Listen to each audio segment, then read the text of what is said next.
오늘 말씀 앞에 선 사람들의 결단이란 제목으로 같이 하나님의 말씀 나누도록 하겠습니다.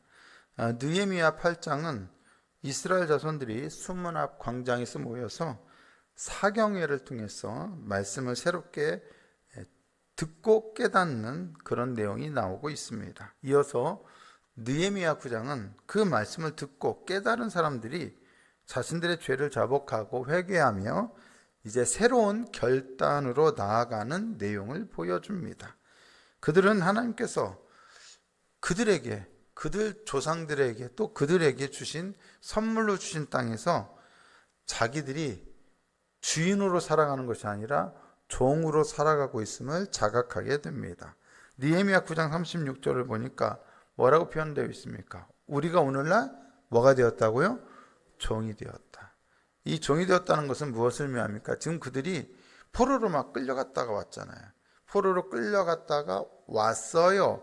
하지만 여전히 그들은 독립국가의 백성으로 사는 것이 아니라 이방 제국의 통치를 받는 자로 살아가요. 이방 제국의 통치를 받기 때문에 그들이 사실상 애굽에 종살이하던 때와 크게 다르지 않은 거죠. 자기들의 땅에서 자기들의 주인이 해야 할, 주인으로서 살아가야 할 그 권리를 박탈당한 채 종으로 살고 있다는 거예요. 그래서 끝부분에 보세요. 아름다운 소산을 누리게 하신 땅에서 얼마나 좋아요. 다 우리 거예요. 내 거예요. 근데 그 땅에서 뭐가 되었다? 종이 되었다. 여러분, 왜 자신들이 주인으로 살아가야 할 땅에서 종이 되었습니까? 바로 죄 때문이죠. 느헤미야 9장 31절을 보니까 뭐라고 되어 있습니까? 우리의 죄로 말미암아. 곤란이 심한 이유는 죄 때문이라는 거예요. 죄. 모든 것은 죄 때문입니다. 그렇다면 그들이 말하는 죄는 구체적으로 무엇을 의미합니까? 바로 하나님과 맺은 언약의 말씀을 어기고 불순종한 거죠. 그것이 그들의 죄라면, 언약의 말씀을 어기고 불순종한 것이 죄라면 이제 그들은 어떻게 해야 합니까? 마땅히 언약을 잘 지키기로 결단해야 합니다. 느헤미야 9장 38절에 보니까 그래서 그들은 어떻게 했습니까? 우리가 이 모든 일로 말미암아 그들의 죄와 하나님의 심판과 그리고 현재도 그 땅에서 종으로 살아가는 이런 곤란한 상황으로 말미암아 이제 견고한 언약을 세워 기록하고 우리의 방백들과 레위 사람들과 제사장들이 다 임봉하나이다. 중요한 것을 기록하고 임봉한다는 것은 새롭게 결단한다는 것이죠. 여기 보시면 하나님과의 언약을 따르기로 가장 먼저 결단한 사람들은 누구냐? 바로 백성들의 지도자들이었습니다. 방백들, 레위 사람들, 그리고 제사장들입니다. 자, 백성의 지도자들이 하나님 앞에 자신들이 먼저 하나님 앞에 이 언약의 말씀을 제대로 지키기로 결단합니다. 그러자 그것을 보고 다른 백성들, 남은 백성들도 이 결단에 동참합니다. 느헤미야 10장 28절과 29절을 보십시오. 뭐라고 되어 있습니까? 그 남은 백성과 쭈루쭈루 그러면서 또 아랫부분에 보면 뭐라고 되어 있습니까? 다 그들의 형제 귀족들을 따라 저주로 맹세하기를.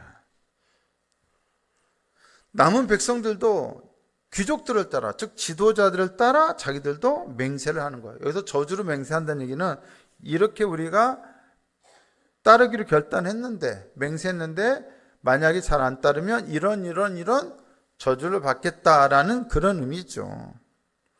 지도자들이 먼저 결단을 하고 그 뒤를 따라서 남은 백성들도 결단을 합니다. 여러분, 공동체 분위기가 어떻게 되었을까요? 완전히 바뀌었습니다. 개혁의 바람이 이 유다 공동체 전체 공동체 가운데 강력하게 불어옵니다. 누구도 이 개혁에, 이 변화에, 이 맹세와 결단에 이의를 제기하는 사람이 없었을 것입니다. 이런다고 우리 삶이 갑자기 바뀝니까? 아니, 왜 사랑하는, 왜 우리의 처자식을 내보내야 합니까? 왜 저들과 절교해야 합니까? 원망하거나 저항하는 사람도 없었습니다. 또 영적인 개혁을 방해하는 사람도 없었습니다. 그저 모두가 한 마음과 한 뜻으로 하나님의 율법으로, 하나님의 말씀으로, 언약으로 돌아가기로 맹세하고 결단하였습니다. 어떻게 이런 일이 가능했습니까? 만약 지도자와 백성들이 우리가 이렇게 된 게 다 당신들 탓이요, 지도자들이 잘못해서 다 그런 것이요, 아니면 백성들이 말을 안 들어서 그런 것이요 라고 하면서 서로 책임을 전가했다면 아무런 변화도 일어나지 않았을 것입니다. 하지만 지도자들로부터 모든 백성에 이르기까지 결단하고 발걸음을 내딛자 공동체는 함께 전진하게 되었습니다. 공동체의 변화, 개혁은 바로 말씀 앞에서 결단하는 것으로 시작합니다. 말씀에 여러분, 은혜 받는 것으로 머물러서는 안 됩니다. 말씀에 은혜 받았어요? 그거 백날 의미 없습니다. 말씀에 은혜 받아서는 안 되고, 눈물 콧물 흘리면서 뭐 감동받았고 회개했어요, 그래서도 안 되고, 그렇게 끝내서는 안 되고, 말씀을 받았으면 어떻게 합니까? 그 말씀을 받은 대로 구체적인 말씀에 대한 실행을 위한, 실천을 위한 결단이 있어야 합니다. 말씀은 우리의 머리를 채우기 위해서 주어지는 게 아니지 않습니까? 말씀은 왜 주어집니까? 우리의 삶을 위해서, 삶의 변화를 위해서 주어지는 겁니다. 구체적인 결단이 있어야 합니다. 결코 되돌릴 수 없는 비가역적인 결단, 이전과는 완전히 다르게 살겠다라고 하는 변화된 삶을 위한 결단을 내려야 합니다. 느헤미야 10장 29절 보십시오. 다 그들의 형제 귀족들을 따라 저주로 맹세하기를, 우리가 하나님의 종 모세를 통하여 주신 하나님의 율법을 따라 우리 주 여호와의 모든 계명과 규례와 율례를 지켜 행하여, 이렇게 결단을 합니다. 모든 하나님의 계명과 규례와 율례를 지키기로 결단한 거예요. 그러면 그들은 어떤 내용을 구체적으로 결단했습니까? 첫 번째 그들이 결단한 것은 바로 이방인과 결혼하지 않겠다는 것이었습니다. 느헤미야 10장 30절 한번 보실까요? 느헤미야 10장 30절 함께 읽겠습니다. 시작.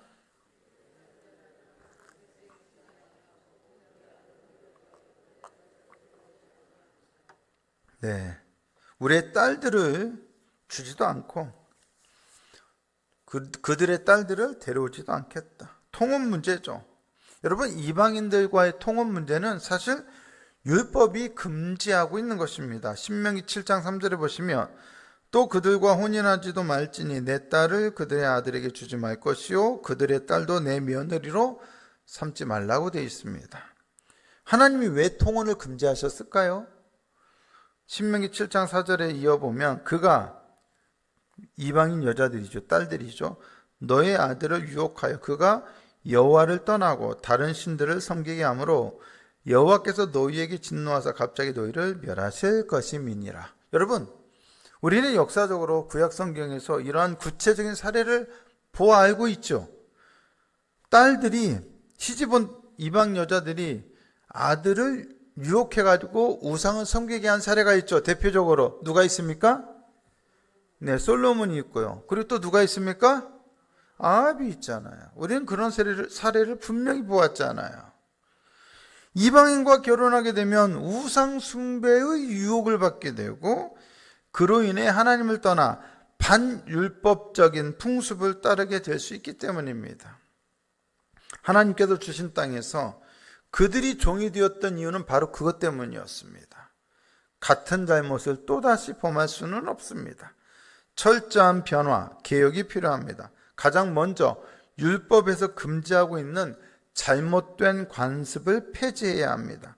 우상 숭배로 여호와를 떠났던 그들이 다시 여호와께 돌아오려면 우상 숭배를 근절해야 합니다. 그러기 위해서는 우상 숭배의 유혹을 원천적으로 차단해야 합니다. 이거는 이방인을 미워해서가 아닙니다. 이방인을 적대시해서도 아닙니다. 신앙의 순수성을 지키기 위해서입니다.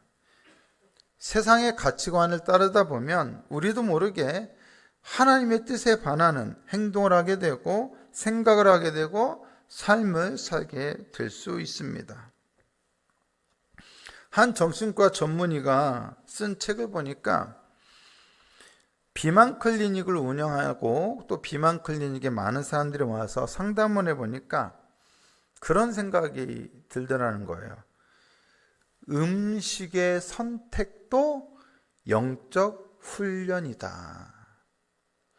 사람들이 왜 비만에 걸리냐? 비만에는 여러 가지 이유가 있죠.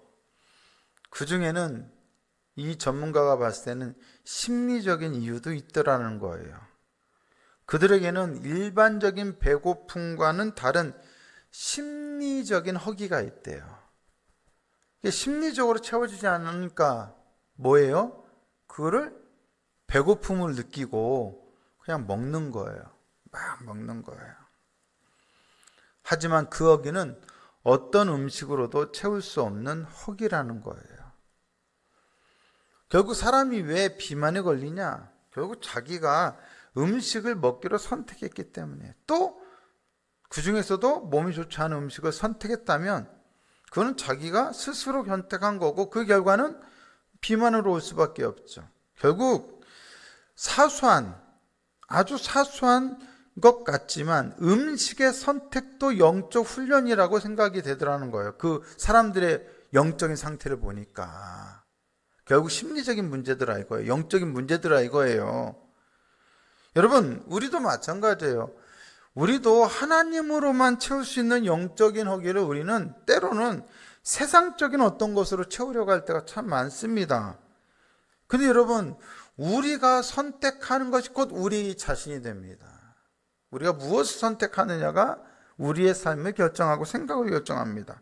세상적인 것을 아무 생각 없이 선택하고 따르다 보면 나도 모르게 그것에 동화될 수 있습니다. 이방 문화가 당장 나를 어떻게 못할 것처럼 그렇게 보이고 우습게 보일 수 있죠.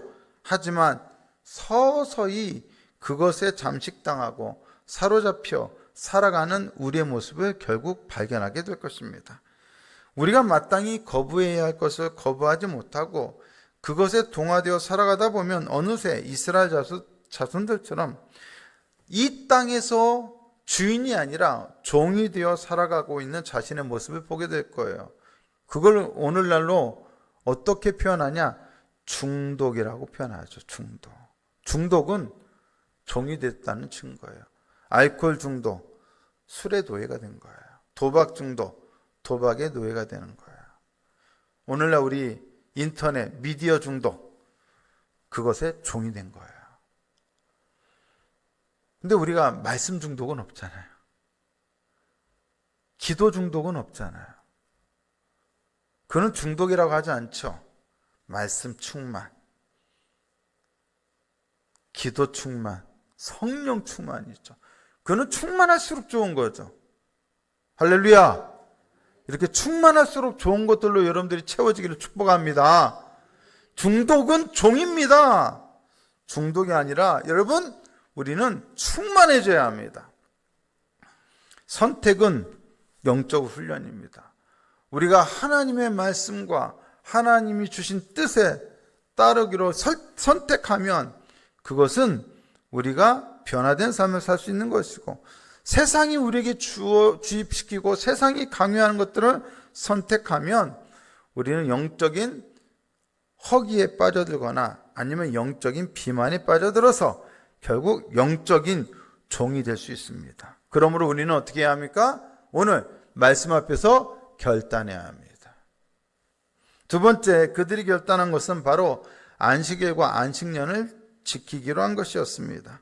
느헤미야 10장 31절을 보니까 혹시 이 땅 백성이 안식일에 물품이나 온갖 곡물을 가져다가 팔려고 할지라도 우리가 안식일이나 성일에는 그들에게서 사지 않겠고, 일곱째 해마다 땅을 쉬게 하고, 이 일곱째 해가 뭐예요? 안식년이에요. 모든 빚을 탕감하리라 하였고, 여러분, 안식일에는 일하지도 않고 물건을 팔거나 사지도 않습니다. 오늘날에야 일주일에 하루 쉬는 거, 뭐 요즘은 일주일에 하루도 아니죠. 일주일에 이틀, 주 5일제 근무죠. 근데 여러분, 이게 상식이지만 고대 세계에서는 휴일이라는 개념이 없었죠. 일주일에 하루 쉰다는 개념이 없었죠. 그냥 1년 365일 일하는 거죠. 또한 땅을 쉬게 한다는 개념도 없었습니다. 한 해 동안 농사를 짓지 않으면 누구나 굶어 죽을지도 모른다는 불안감을 떨칠 수 없는 그런 시대였습니다.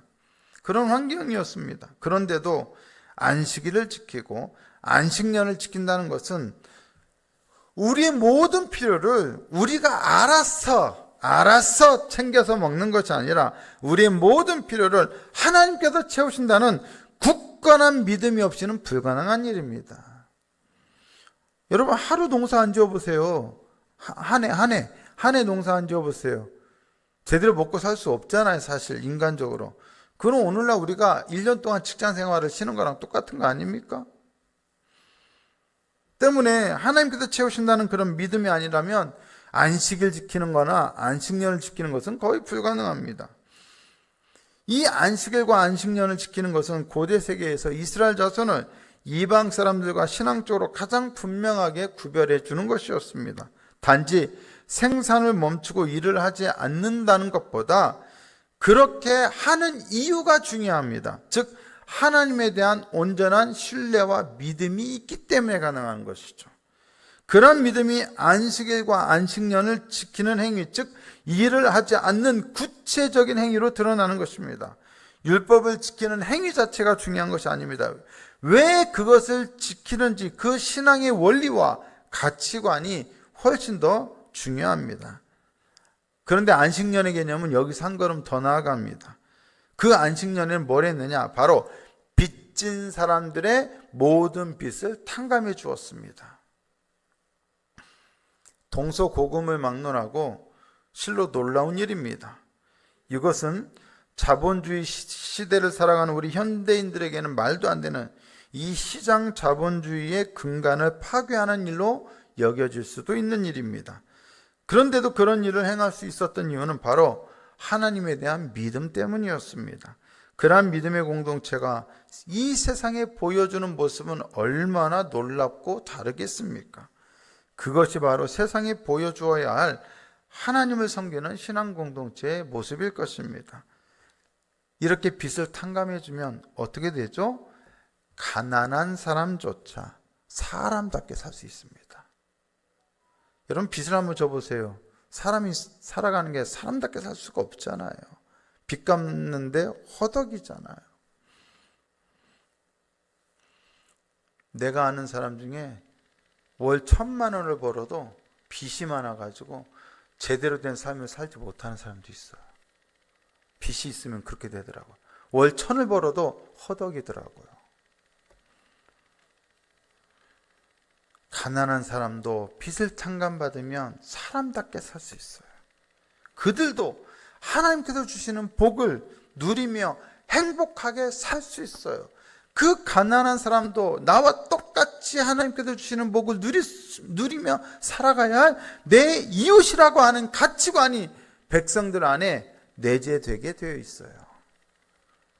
지금까지 인간이 만들어낸 어떠한 헌법, 어떠한 도덕, 어떠한 가치관도 이 안식일과 안식년 정신이 깃든 이 율법의 정신을 뛰어넘을 수는 없습니다. 안식일과 안식년의 정신이 우리가 살아가는 세상에 부분적으로라도 구현될 수 있다면 지금의 세상은 지금과는 달리 훨씬 더 좋아질 것입니다. 당장 많은 것들이 바뀌게 될 것입니다. 그런 모습이 우리 신앙 공동체 안에서부터 일어난다면 그 신앙 공동체 안에는 놀라운 영적인 부흥의 역사를 경험하게 될 것입니다. 왜 이러한 결단이 이스라엘 자손들에게 중요했는지를 이해하는 것이 우리에게 중요합니다. 그들은 포로 귀환 이후에 굉장히 힘들고 어려운 경제적 상황에서 피폐한 삶을 살았습니다. 그런데 그들이 이러한 정신을 구현하기 시작하면서 그들의 삶에는 변화가 일어난다는 것을 느헤미야서는 우리에게 보여주고 있습니다. 느헤미야부터가 솔선수범했거든요. 사도행전을 보세요. 가난한 자들이 있었다 없었다? 서로 물건을 내 것이라고 주장하지 않고 물건을 통용하니까 그 가운데 가난한 사람이 있을 수가 없는 것이죠. 이것이 바로 하나님께서 원하시는 세상이었음을, 하나님께서 꿈꾸시는 세상이었음을, 하나님께서 만드시고자 하는 세상이었음을 믿게 되는 거예요. 그리고 그런 믿음으로 우리도 하나님께서 이루시고자 하는 세상에 참여하는 것이죠. 만약에 이러한 율법의 정신을 잘 지켜서 그들이 안식일과 안식년을 제대로 행하게 되었다면 그들의 공동체의 모습은 달라집니다. 경제적 상황도 똑같이 못 사는 것이 아니라 오히려 가난한 사람들도 삶의 여건이 좋아지고 전반적으로 경제적 상황이 나아질 수밖에 없을 것입니다. 지금 그들의 이 가난하고 궁핍한 삶의 현실을 새롭게 바꾸려면 무엇을 결단해야 하느냐? 더 많이 가지려고, 더 많이 뺏으려고, 더 많이 착취하려고 할 것이 아니라, 더 많이 쌓으려고 할 것이 아니라 말씀에 따라 안식일을 지키고 안식년을 지키고 모든 빚을 탕감해주고 가난한 자들도 함께 이 공동체 안에 들어와서 하나님의 백성답게 살 수 있도록 만들어가는 것. 그럴 때 모두가 함께 아름다운, 멋지고 행복한 삶을 살아갈 수 있는 공동체가 될 수 있다는 것입니다. 이거는 결단하지 않고는 될 수 없는 일입니다. 결단을 통해서만 이러한 공동체 모습으로 나아갈 수 있습니다. 세 번째, 그들이 결단한 것은 성전 기능의 정상화를 위해 율법에 규정된 규정을 지키겠다는 결단이었습니다.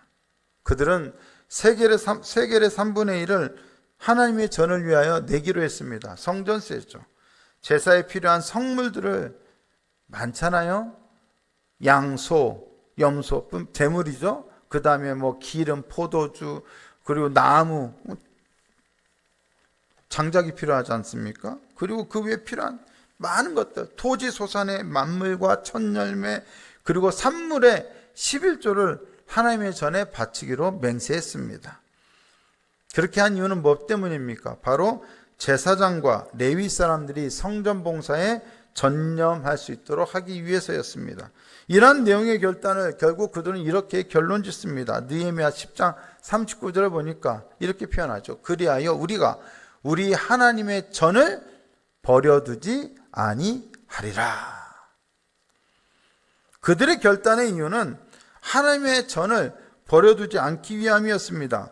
그들은 사람을 위해서 헌신하기로 결단한 게 아닙니다. 무엇을 위해서요? 하나님의 전을 위해서 결단한 겁니다. 포로 귀환 공동체는 이제 다시는 이전처럼 왕이 다스리는 국가에서 살 수 없습니다.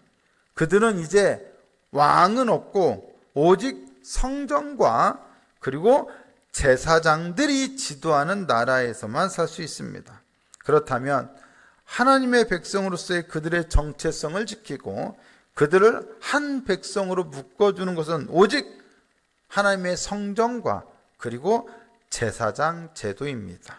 때문에 그들은 성전을 위해서 헌신해야 합니다. 이 성전의 제도를 지키는데 헌신해야 합니다. 그렇지 않다면 귀한 공동체는 다시 종의 삶을 살 수밖에 없게 될 것입니다.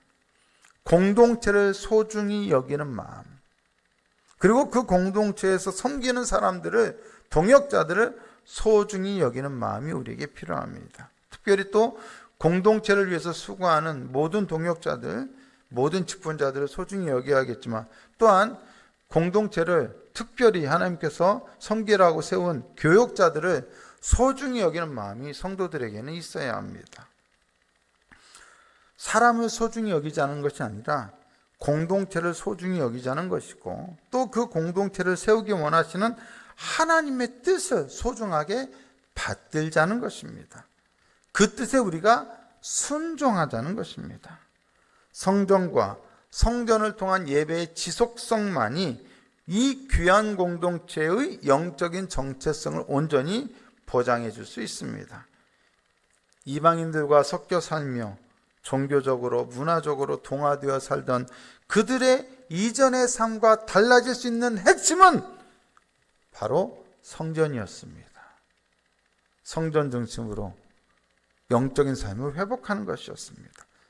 성전을 위해 헌신하고 결단하는 것은 그들의 영적인 생존과 영적인 정체성을 위해서 지극히 당연하고 반드시 필요한 일이었습니다.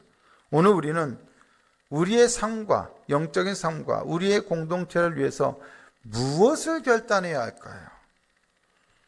우리는 공동체를 생각하기보다 그저 내가 은혜 받는 거, 내가 복 받는 거, 이걸 먼저 생각할 때가 참 많습니다.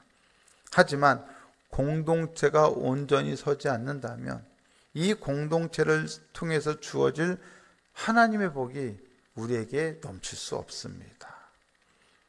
그러므로 우리는 우리의 삶을 위해서라도 공동체를 위하여, 공동체 회복을 위하여 온전히 결단해야 합니다. 무엇을 결단하시겠습니까? 나는 공동체를 위하여 더 힘써 기도하리라. 나는 공동체를 위하여 더욱더 힘써 봉사하리라.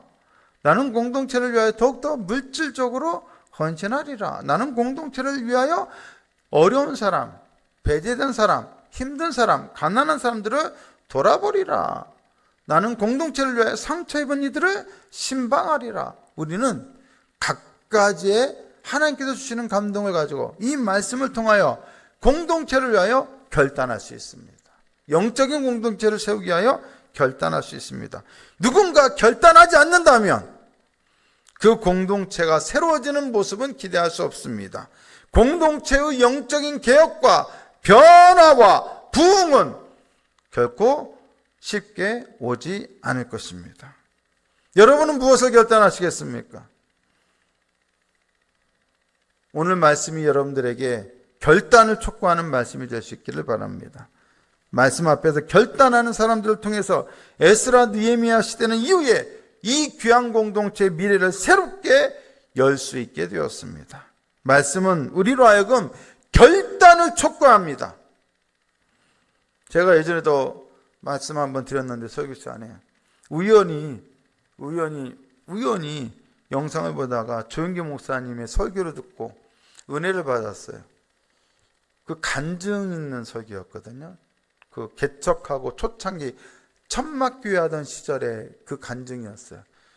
터무니없어요. 막 근데 엄청 웃겨요. 그리고 엄청 은혜로워요. 엄청 감동적이에요. 그 말씀을 제가 영상을 설교 듣고 제가 그때 딱 결단했던 게 뭐냐? 내가 이 조영기 목사님의 말씀에 도전을 받고 철야 기도를 시작해야겠다. 그때부터 제가 철야 기도를 결단하고 하고 있습니다. 여러분, 하나님은 우리에게 주시는 말씀의 감동은 결단으로 이어져야 합니다. 그렇지 않다면 그 말씀은 우리에게서 살아 역사하는 말씀이 될 수가 없습니다. 말씀을 듣고도 아무런 변화도 없다면, 아무런 움직임도 없다면 그것은 말씀을 멸시하는 것입니다. 말씀에 불순종하는 것입니다. 말씀을 들었다면, 말씀을 들었기 때문에 우리는 뭐 해야 합니까? 결단해야 합니다. 이전과는 다른 삶을, 다른 태도를, 다른 마음을 가지고 살겠다라고 결단해야 합니다. 그러므로 우리도 말씀을 듣는 자로 끝나지 말고, 말씀에 은혜 받는 자로 끝나지 말고, 말씀 앞에서 결단하는 사람들이 되어야 합니다. 말씀 앞에 서서 결단하는 그러한 사람들이 될 때 놀라운 영적인 변화, 하나님의 놀라운 새로운 역사가 반드시 우리의 삶과 그리고 우리 공동체 가운데 일어날 줄 믿습니다. 믿습니다.